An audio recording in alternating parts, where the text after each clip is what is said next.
Eh bien bonjour à tous, on se retrouve pour un nouveau point météo en ce mercredi 13 novembre 2024. On se retrouve pour faire un point sur la possible descente polaire qui va concerner notre pays donc pour la semaine prochaine. Alors qu'est-ce que ça donne sur les modèles en ce mercredi? Alors on va voir un petit peu tous les scénarios comme hier et comme avant-hier sur les différents modèles. Donc on va commencer tout de suite par GFS et on a du changement comparé à hier. On a moins de scénarios tempétueux, c'était à redouter, hein. Ça jouait à pas grand chose, et là on a des scénarios moins tempétueux, mais en revanche on a le retour de plus de scénarios neigeux. Donc on va voir un petit peu tout cela. On a sur GFS déjà un scénario de conflit neigeux, hein, avec donc une descente polaire hein, qui se fait.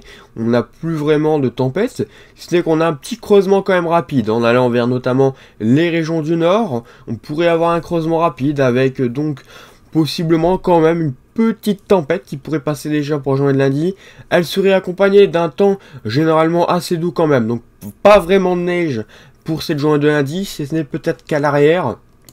On pourrait quand même en avoir, vous voyez, notamment du côté donc des régions de l'Est, pourquoi pas, en allant vers donc les Vosges et également du côté des Alpes, mais c'est vrai que sur le reste du pays, les températures seraient beaucoup trop limitées pour avoir de la neige jusqu'en plaine. Donc ça, c'est sur le scénario de GFS pour lundi.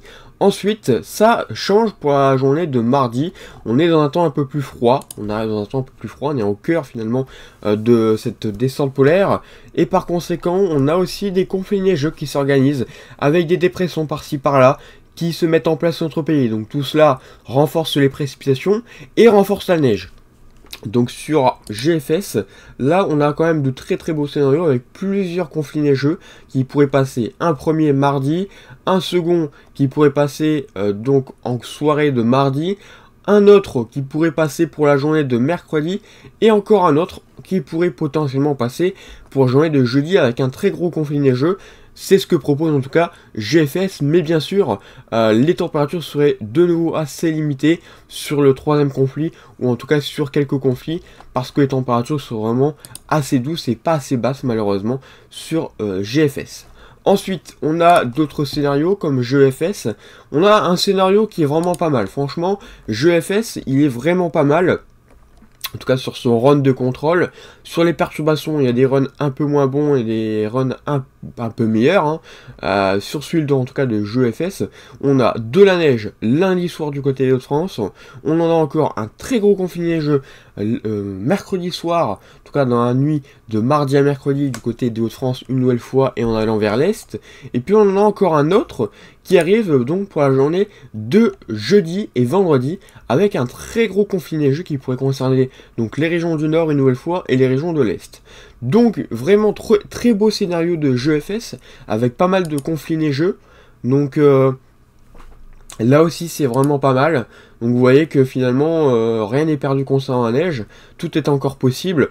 Et cela prouve que c'est pas parce que les modèles disent une tempête un jour que la neige est officiellement terminée. Voilà, ça peut encore bouger. C'est pour cela que je fais un point par jour hein, pour vous en parler, parce que ça peut encore bouger énormément et que on est quand même encore un peu loin finalement de l'échéance.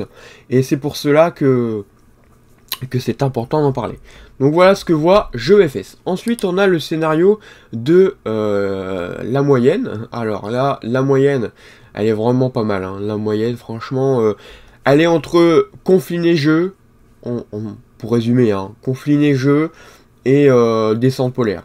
Alors l'épicentre serait certainement du côté donc des Hauts-de-France sur la moyenne. On le voit, hein, on voit que c'est essentiellement les Hauts-de-France qui sont concernés.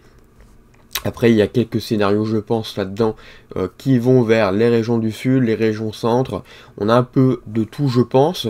Mais c'est vrai qu'en général, on doit quand même rester autour des Hauts-de-France. Et ça, c'est plutôt pas mal pour les conflits neigeux. Au niveau des températures, là aussi, sur la moyenne, c'est vraiment pas mal. On est quand même sur une belle moyenne, avec du moins 6 en altitude. Donc c'est tout à fait convenable. Hein. Là, on a vraiment une très belle moyenne au niveau des températures. Au niveau également des précipitations, on a plutôt une belle moyenne. Alors c'est vrai qu'il y a quand même des scénarios assez doux et c'est pour cela que par exemple sur la moyenne on voit qu'il n'y a pas de ligne blanche. Hein. C'est quand même assez doux, mais c'est vrai que du côté des régions de l'Est, on a quand même une belle possibilité. Vous voyez que même sur l'Est, du côté des Ardennes, Luxembourg, du côté des Vosges, on a quand même une belle possibilité de neige, même sur la moyenne. Ensuite, sur un autre modèle, donc celui d'Icon, on a également des conflits neigeux qui vont s'organiser, avec quand même un très beau scénario que propose là aussi Icon, avec plusieurs conflits neigeux. Alors certes, le temps par contre serait un peu moins humide, on aurait moins de précipitations, mais c'est vrai que le froid l'emporterait largement, avec un temps vraiment très très froid sur le pays. Vous voyez une anomalie de -6, -8, donc vraiment un temps très froid en altitude, et donc au sol, on a également des températures assez froides, 0, on a même plus que 0, hein, en dessous de 0, donc là c'est vraiment top comme scénario. Ce qui manque, c'est vraiment les précipitations. Ce qu'il faudrait, c'est vraiment une dépression qui arrive pour donner un conflit neigeux. Mais encore, on a encore quelques petites dépressions qui arrivent. Vous voyez qu'on n'est même pas encore à la fin de la possibilité. On a encore même ici une dépression qui se creuse et qui pourrait arriver sur notre pays. Donc vraiment pas mal Icon. Faudra voir ce que ça donne sur les prochains runs. Mais j'ai hâte de voir ce que ça va donner au niveau déjà de cette dépression pour mercredi, jeudi et vendredi. Ensuite, sur GEM, alors GEM, il est pas trop mal non plus. On a énormément de neige, mais pas forcément sur les endroits où on pense. Ce serait essentiellement, par exemple, sur GEM, sur la moitié sud. Donc, sud, du côté des régions de l'Est, centre-Est également. Mais le nord serait pas du tout concerné. Voilà, on ne ferait pas assez froid. Alors que sur les régions centre et de l'Est, il fera assez froid. C'est un peu bizarre comme scénario. Je sais pas si c'est vraiment possible.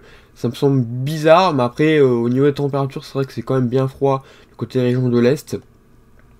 Par contre, du côté des régions du Nord, ou encore de l'Ouest, c'est quand même assez doux. On serait dans la douceur, et donc là, le risque neige, là, il n'y en aurait pas. Donc, il faudrait vraiment pas que ce scénario gagne concernant les régions de l'Ouest et du Nord. Il faudrait un milieu finalement entre ce scénario, le scénario de GFS et le scénario de GFS. Je pense que ça serait vraiment pas mal. Ensuite, on a le scénario de CEP avec là aussi de très beaux conflits neigeux. Donc, encore une fois, hein, c'est ce que je vous dis, on a eu énormément de changements par rapport à hier. C'est pour ça que je fais ce point. Et vous voyez que franchement, on a encore pas mal de risques de conflits neigeux sur le pays. Et là, ça fait vraiment plaisir. Donc sur le scénario de CEP, on a déjà une première partie qui arrive dans la nuit de lundi à mardi, avec déjà un risque neigeux, pourquoi pas du côté de France. Alors ça sera assez limité, vu qu'il ferait encore assez doux à l'avant. À l'arrière, par contre, les températures vont baisser, et donc cela donne que on pourrait avoir de la neige directement à l'arrière de la perturbation, et ça se transformerait en neige vers les Hauts-de-France, l'Île-de-France également, la Normandie, la Bretagne. Même la Bretagne aurait pourquoi pas de la neige, sous forme d'averse bien sûr, donc ça serait de la traîne, et ça pourrait se poursuivre encore pour la journée de mercredi, jeudi, vendredi, et ça continue avant l'arrivée même du conflit neigeux. Le conflit neigeux qui serait par contre très au sud, mais qui donnerait quand même de la neige du côté du central, et jusqu'en basse altitude, et même pourquoi pas jusqu'en plaine. Donc là aussi, bon scénario, tout le monde est à peu près concerné donc par la neige. Enfin, pour terminer ce point météo, je termine donc par la moyenne, et vous pouvez constater que la moyenne est plutôt bonne. Voilà, on a vraiment, donc entre le 18, 19, 20, les modèles qui s'accordent de plus en plus sur vraiment la descente polaire, sur un temps froid qui arriverait sur le pays. Vous voyez, même GFS, c'est à peu près dans la moyenne, donc cela prouve que ça commence à devenir de plus en plus fiable au niveau de cette situation là. Donc franchement ça fait plaisir, hein. On sent vraiment que là on va avoir potentiellement de la neige jusqu'en France, potentiellement ça va nous toucher, et notamment du côté de la moitié est je pense, au minimum, hein, j'ai bien au minimum. Donc là franchement très très bon scénario des modèles donc en ce mercredi. Espérons que ça ne change pas trop par contre dans les prochains jours et dans les prochaines réactualisations, parce que là franchement ils sont vraiment encore excellents. Ça fait déjà plus d'une semaine maintenant qu'on en parle, donc vraiment faudrait pas que ça change maintenant. Bien voilà, merci d'avoir suivi ce point météo, et on se retrouve donc bientôt pour un nouveau point météo. Merci de m'avoir écouté également, parce que ce point était quand même assez long, mais il a été quand même assez complet sur les différents scénarios que proposaient donc les modèles. Donc tout ça évidemment est à en reparler prochainement. Voilà, merci d'avoir suivi ce point, n'hésitez pas à liker et à vous abonner. Bonne journée à tous!